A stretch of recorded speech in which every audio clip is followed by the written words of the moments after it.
আমি জানি তুমি কিছু বলতে পারছো না, তাই আমি নিজেই সবটা পরিষ্কার করে বলে দিতে চলে এসেছি।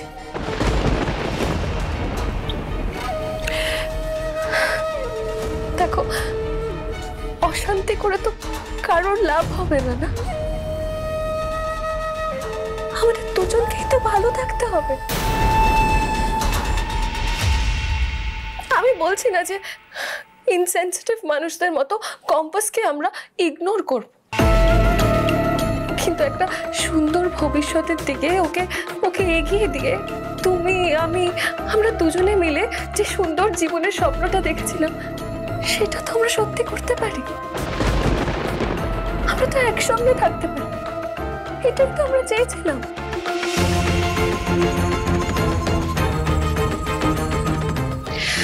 তুমি এত ভেবো না বিহান, এটা কিন্তু ইম্পসিবল নয়। তোমার মা না খুব ভালো, উনি অত্যন্ত সেন্সিটিভ। ঠিক যেভাবে উনি কম্পাসকে সাপোর্ট করেছেন, ঠিক সেভাবেই যখন আন্টি জানতে পারবে যে ওনার ছেলে আমার সাথেই ভালো থাকে, আমাদেরকে উনি ঠিক ওভাবেই সাপোর্ট করবে। I am damn sure.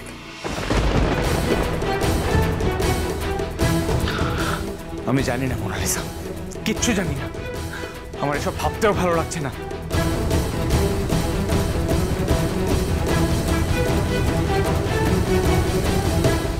Please don't say that Bihan, please এরকম বলো না। আর তুমি না সারাক্ষণ মুড অফ করে থেকো। তুমি জানো আমি আজকে কেন এসেছি?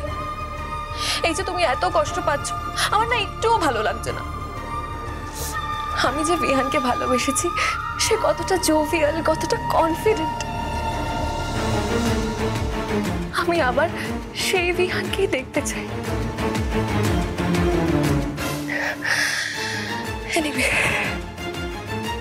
তুমি নিজের মুডটা ঠিক করে নিচে এসো, আমি ওয়েট করছি। কেমন?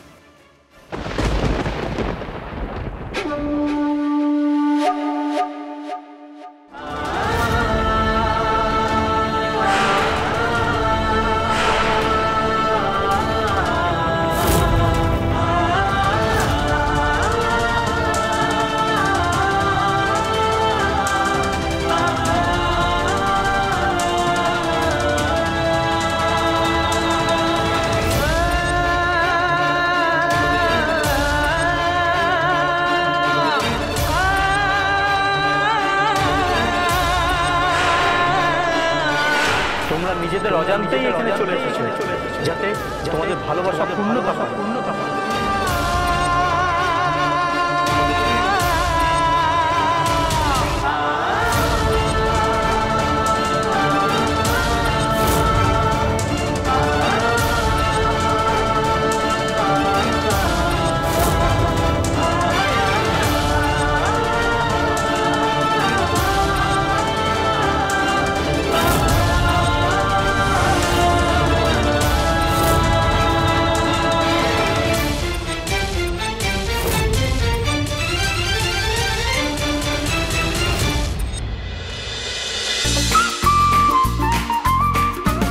কম্পাস সোম থেকে রবি প্রতিদিন সন্ধ্যে ৬টায় স্টার জলসায় ও জিও হটস্টারে।